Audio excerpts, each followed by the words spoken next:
तो यहां से तुमको एक बात तो यहां पर क्लियर हो गया कि परमाणु द्रव्यमान क्या होता है। तो परमाणु के द्रव्यमान को हम लोग परमाणु द्रव्यमान कहते हैं। क्लियर है बात? हमने क्या कहा? हमने कहा कि परमाणु के द्रव्यमान को, परमाणु के द्रव्यमान को परमाणु द्रव्यमान कहते हैं, द्रव्यमान कहते हैं। अब बेसिकली परमाणु का जो द्रव्यमान निकाला जाता है, जैसा कि हमने बताया कार्बन 12 के परमाणु के का जो द्रव्यमान होता है उसके 12वें भाग की तुलना में परमाणु द्रव्यमान निकाला जाता है।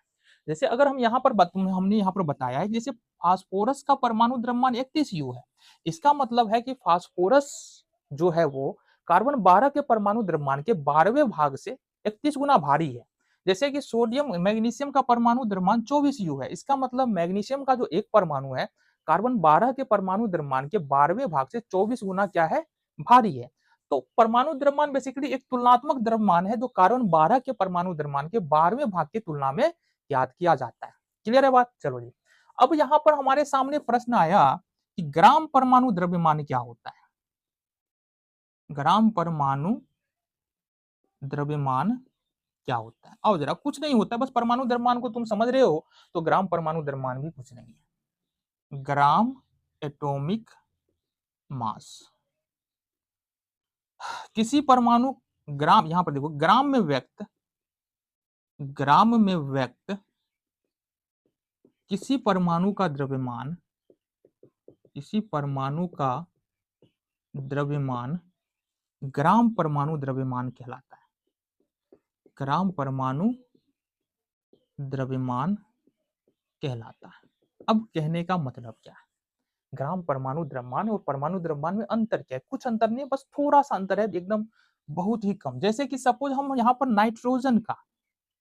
नाइट्रोजन का परमाणु द्रव्यमान अगर हम लिखे नाइट्रोजन का परमाणु द्रव्यमान, तो ये क्या लिखेंगे? ये लिखेंगे 14 यू या 14 एएमयू लिखेंगे।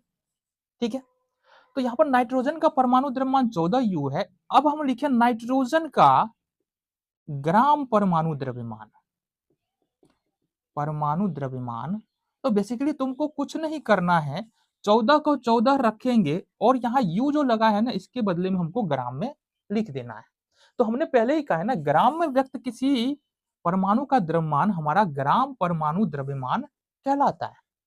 जैसे एक उदाहरण और देखो, एल्यूमिनियम का परमाणु द्रव्यमान, एल्यूमिनियम का जो परमाणु द्रव्यमान होता है वो कितना होता है? वो 27 यू या 27 एमयू होता है।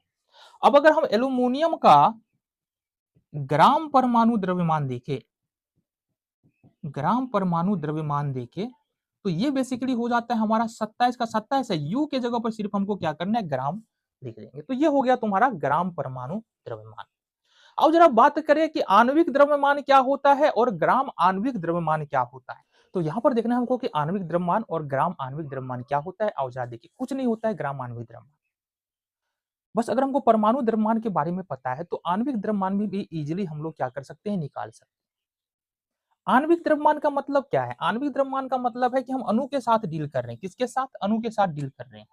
जैसे हम अगर बात करें कि N2, तो यह एक अणु है, परमाणु नहीं है। जैसे हम बात करें O2, यह एक अणु है, परमाणु नहीं है।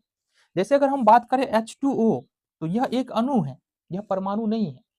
जैसे हम बात करें CO2, यह एक अणु है, परमाणु नहीं है। CO2 एक अणु को प्रदर्शित करता है, H2O एक अणु को प्रदर्शित करता है, O2 एक अणु को प्रदर्शित करता है, N2 एक अणु को प्रदर्शित करता है। तो परमाणु का द्रव्यमान तो हम बता सकते हैं, जैसे एल्यूमिनियम का द्रव्यमान 27 यू होता है, फास्फोरस का द्रव्यमान 31 यू होता है, सल्फर का द्रव्यमान 32 यू होता है। अब ये 31 यू, 32 यू, 37 यू, 36 यू कहां से आया, इसके बारे में हमने बहुत सारी बातें की। ठीक है, फिलहाल यहाँ पर बात करते हैं कि ये N2 का द्रव्यमान क्या होता है। तो यहां पर तुम गौर से देखो, इसका मतलब क्या है? N2 का मतलब है कि नाइट्रोजन का 2 परमाणु।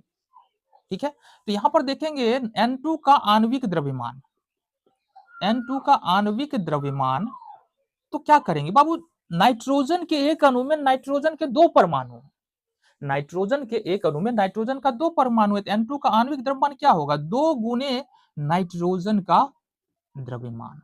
तो 2 गुने नाइट्रोजन का द्रव्यमान मतलब 2 नाइट्रोजन का द्रव्यमान होता है 14 यू, तो ये होगा हमारा 28 यू। क्या हो जाएगा हमारा? 28 यू यहां से हो जाएगा। जैसे अगर हम बोले कि O2 का आणविक द्रव्यमान, O2 का आणविक द्रव्यमान, तो यहां पर O2 ऑक्सीजन के एक अणु में ऑक्सीजन के 2 परमाणु है, तो 2 परमाणु है तो 2 गुने ऑक्सीजन का द्रव्यमान, 2 गुने ऑक्सीजन का द्रव्यमान कितना होता है 16, 16 दूना 32 यू, यानी कि ऑक्सीजन के एक अणु का जो आणविक द्रव्यमान होता है वो 32 यू होता है। अब आ जाओ जल के एक अणु का आणविक द्रव्यमान, तो जल का आणविक द्रव्यमान, ठीक है, जल का आणविक द्रव्यमान। तो बेसिकली जल के एक अणु में यहां पर देख रहे हैं हाइड्रोजन के 2 परमाणु है ना, तो 2 गुने हाइड्रोजन का परमाणु द्रव्यमान और प्लस में 1 गुने ऑक्सीजन का परमाणु द्रव्यमान। तो यहां से अगर निकाले हम तो 2 गुने हाइड्रोजन का परमाणु द्रव्यमान लगभग 1 और ऑक्सीजन का परमाणु द्रव्यमान 16, तो 2 और प्लस 16 बराबर 18 यू, यहां से हमारा जल का आणविक द्रव्यमान निकल के आ जाता है। इसी तरह से अगर हम CO2 का आणविक द्रव्यमान निकाले, CO2 का आणविक द्रव्यमान निकाले, तो यहां पर CO2 में कार्बन का एक अणु, तो 1 गुने कार्बन का परमाणु द्रव्यमान और प्लस में ऑक्सीजन का देखेंगे तो 2 ऑक्सीजन का परमाणु, तो 2 गुने ऑक्सीजन का परमाणु द्रव्यमान, 2 गुने ऑक्सीजन का परमाणु द्रव्यमान।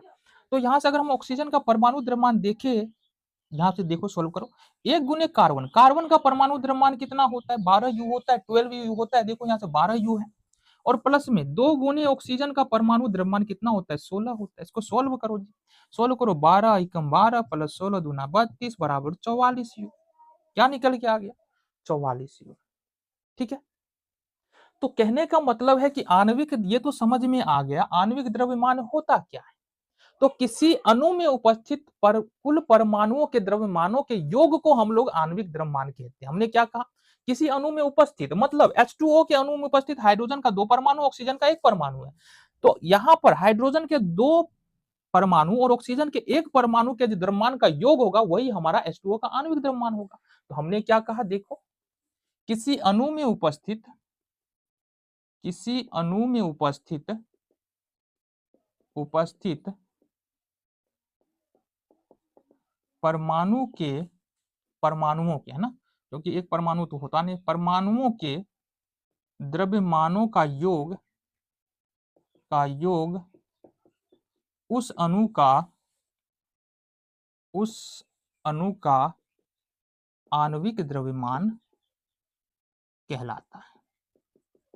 क्या कहलाता है हमारा, आणविक द्रव्यमान कहलाता है। एक और छोटा सा कॉन्सेप्ट है कि ग्राम आणविक द्रव्यमान क्या होता है, और जरा इसके बारे में हम लोग बात कर ले। देखो जी, ग्राम आणविक द्रव्यमान का मतलब क्या होता है, बहुत सिंपल है। ग्राम में व्यक्त किसी अणु का द्रव्यमान, किसी अणु का द्रव्यमान ग्राम आणविक द्रव्यमान कहलाता है। ग्राम आणविक द्रव्यमान कहलाता है। सिंपल सा डिफिनेशन है और समझना भी बहुत सिंपल है। जैसे कि हमने यहाँ पर N2 का आणविक द्रव्यमान निकाला 28 यू, तो अगर इसका हम देखेंगे N2 का ग्राम आणविक द्रव्यमान ये होगा 28, और सिर्फ यू के जगह पर हमको क्या लिख देना है, जी लिख देना है, ठीक है। जैसे कि O2 का आणविक द्रव्यमान हमने निकाला 32 यू, तो O2 का ग्राम आणविक द्रव्यमान ये O2 का ग्राम आणविक द्रव्यमान 32 यू है, तो 32 लिखेंगे, सिर्फ यू के जगह पर हमको जी कर देना है, ठीक है। इसी तरह से हमने निकाला जल का आणविक द्रव्यमान यहाँ पर 18 यू, तो यहाँ पर H2O का ग्राम आणविक द्रव्यमान 18 तो है ही, 18 का 18 और इसको ग्राम आणविक द्रव्यमान कितना हो गया 18 ग्राम हो गया, ठीक है। आ जाओ जी, हाँ चलो चलो चलो चलो चलो चलो चलो और आ जाओ जी। हाँ CO2 का है ना, CO2 का जो आणविक द्रव्यमान निकाला था हमने, निकाला था 44 U। तो अगर हम देखें CO2 का ग्राम आणविक द्रव्यमान ये हो जाएगा तुम्हारा 44 तो है ही, यू नहीं लगाएंगे हम, सिर्फ जी लगा देंगे, तो ये हो गया हमारा ग्राम आणविक द्रव्यमान। क्लियर है बात? चलो जी, इतनी बातें तुम्हारे समझ में आ गई। आ जाओ, अब हमको देख लेना है फाइनली कि मोल क्या होता है, और इसके बारे में थोड़ा सा बात करते हैं।